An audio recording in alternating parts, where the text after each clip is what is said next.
નવરાત્રિમાં જો આ 8 સંકેતો મળે તો સમજી જજો કે માતાજી તમારા ઘરે આવી ચૂક્યા છે.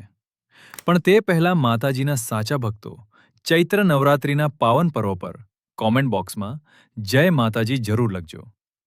પ્રિય ભક્તો, નવરાત્રિનો પાવન પર્વ માતા રાણીની કૃપા પ્રાપ્ત કરવાનો સૌથી શુભ સમય માનવામાં આવે છે.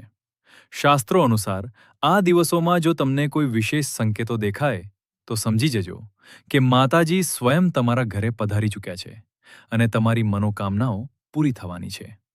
ચાલો જાણીએ તે 8 શુભ સંકેતો વિશે. પહેલો સંકેત: ઘરમાં અચાનક શાંતિ અને સકારાત્મક ઉર્જાનો અનુભવ થવો. જો કોઈ કારણ વગર મન પ્રસન્ન રહેવા લાગે તો આ માતાજીના આગમનનો સંકેત છે.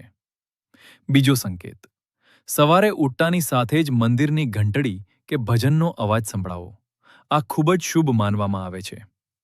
ત્રીજો સંકેત: તમારા ઘરમાં કોઈ નાની કન્યાનું અચાનક આવવું. કન્યાઓ માતાજીનું સ્વરૂપ માનવામાં આવે છે.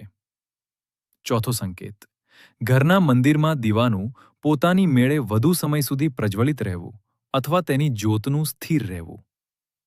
પાંચમો સંકેત: તમને વારંવાર લાલ રંગની વસ્તુઓ દેખાવી, જેમ કે લાલ ફૂલ, ચુંદડી કે કપડાં.